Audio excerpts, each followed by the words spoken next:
Hi, it's Kim and welcome to Kim's Gardens. Today we're going to talk about prostrate spurge or spotted spurge.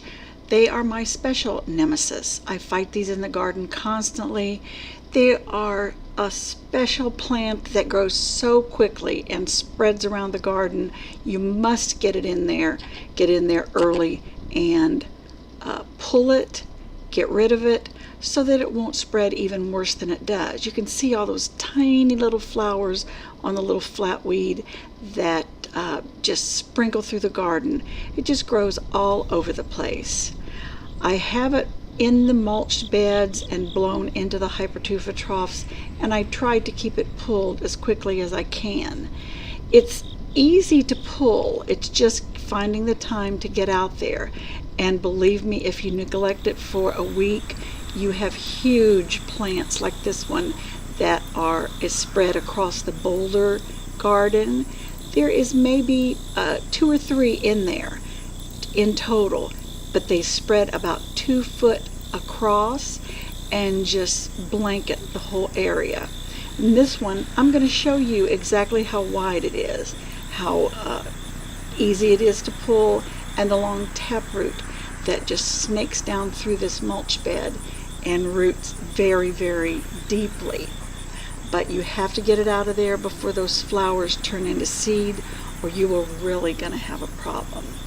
Now this one right here, I've got some gloves on because this particular euphorbia does have the milky sap in it that can irritate your skin or even get into your eyes.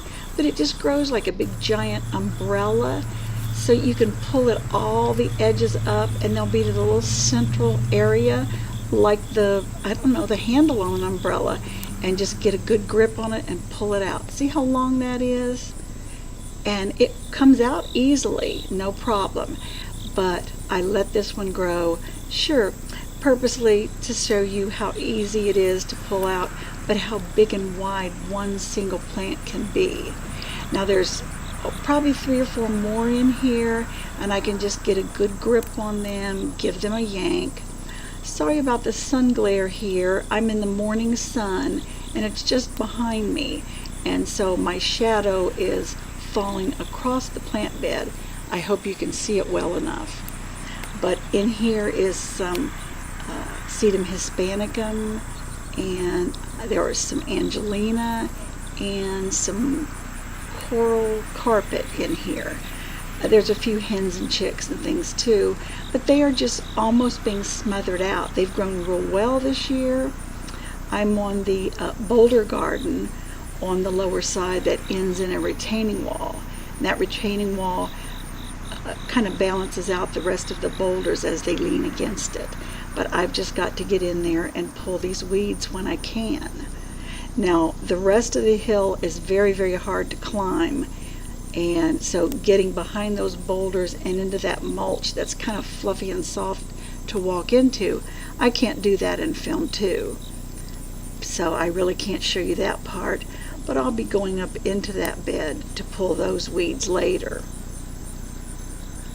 But you can see the little pieces, I can kind of give them a yank and pull them out.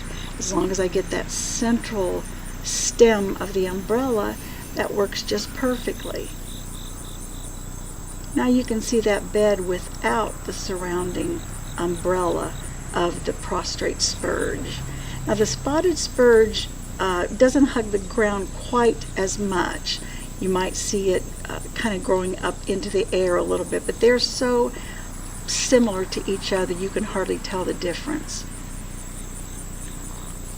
Now I have a lot of the creeping Charlie here, the little mints growing down through there. I have to pull those too. There's a little hellebore.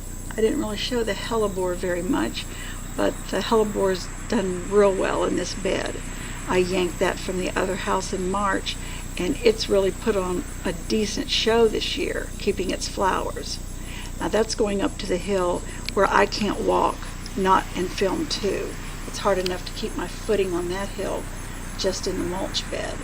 But there are some of the spurge up there, and I need to get up there and pull it.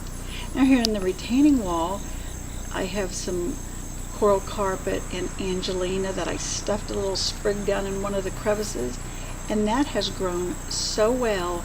It's really taking hold, and I think I'll stuff a few more this fall and then let them get a hold so that I can have a full retaining wall, just, I don't know, littered with my sedums. And then I can pick and plant my new hypertufa pots as I get them. Now that's a nice little area of my coral reef and Angelina too, just under the shrubbery. And right now the names of those shrubs escape my mind. I can't remember what they are up against the wall. But these beds have been real nice, and really the only weed that I have a problem with is the spurge. But like I said, it's easy to pull, and that's your best way of doing it. Look how it's gotten into this hypertufa trough there. All I can do is fight. But that's what gardening is, a constant battle. Thanks for watching. I appreciate you coming by today, and be sure to comment and press the like button and subscribe if you'd like to see more.